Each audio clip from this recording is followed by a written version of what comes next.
നടിയെ ആക്രമിച്ച കേസിൽ ഒന്നാം പ്രതി പൾസർ സുനി ജയിൽ മോചിതനായി. സുനിക്കെതിരായ എല്ലാ കേസുകളിലും ജാമ്യം ലഭിച്ച സാഹചര്യത്തിലാണ് മോചനം സാധ്യമായത്.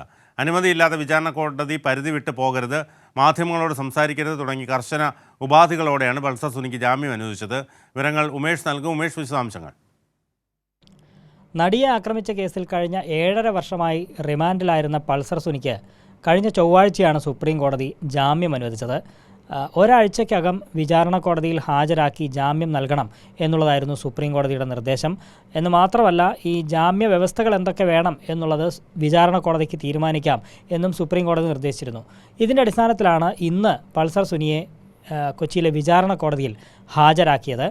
ഈ ജാമ്യവ്യവസ്ഥകൾ പ്രഖ്യാപിക്കുന്നതിന് മുൻപ് എന്തൊക്കെ വേണം ജാമ്യവ്യവസ്ഥകളെന്ന് തീരുമാനിക്കുന്നതിന് മുൻപ് പ്രോസിക്യൂഷൻ്റെ നിലപാട് കൂടി തേടാമെന്നും സുപ്രീം കോടതി പറഞ്ഞിരുന്നു. അതിൻ്റെ അടിസ്ഥാനത്തിൽ പ്രോസിക്യൂഷനോട് ഇന്ന് വിചാരണ കോടതി നിലപാട് ചോദിക്കുകയുണ്ടായി, അഭിപ്രായം ചോദിക്കുകയുണ്ടായി. അതിനടിസ്ഥാനത്തിൽ പ്രോസിക്യൂഷൻ പറഞ്ഞത് കർശനമായ ജാമ്യവ്യവസ്ഥകൾ പൾസർ സുനിക്ക് ഏർപ്പെടുത്തണം എന്നുള്ളതായിരുന്നു. അതിജീവിതയുടെ അടക്കം സ്വകാര്യതയ്ക്കും സുരക്ഷയ്ക്കും വലിയ പ്രാധാന്യമുണ്ട്. ഗൗരവമായ കുറ്റകൃത്യമാണ് നടത്തിയിട്ടുള്ളത്. അത് കണക്കിലെടുത്ത് കർശനമായ ഉപാധികൾ തന്നെ വേണം. മാത്രമല്ല, ഈ പ്രതിയായ പൾസർ സുനിയുടെ ജീവന് തന്നെ ഭീഷണിയുണ്ട് എന്ന കാര്യവും പ്രോസിക്യൂഷൻ ഇന്ന് കോടതിയുടെ ശ്രദ്ധയിൽപ്പെടുത്തുകയുണ്ടായി. അതിനുശേഷമാണ് വിചാരണ കോടതി കർശന ഉപാധികളോടെ പൾസർ സുനിക്ക് ജാമ്യം നൽകിയത്. സുപ്രീം കോടതിയുടെ ജാമ്യ ഉത്തരവ് കർശന ഉപാധികളോടെ വിചാരണ കോടതി നടപ്പാക്കുകയായിരുന്നു. ഈ ഉപാധികളിൽ ഏറ്റവും പ്രധാനപ്പെട്ടത് അനുമതിയില്ലാതെ വിചാരണ കോടതി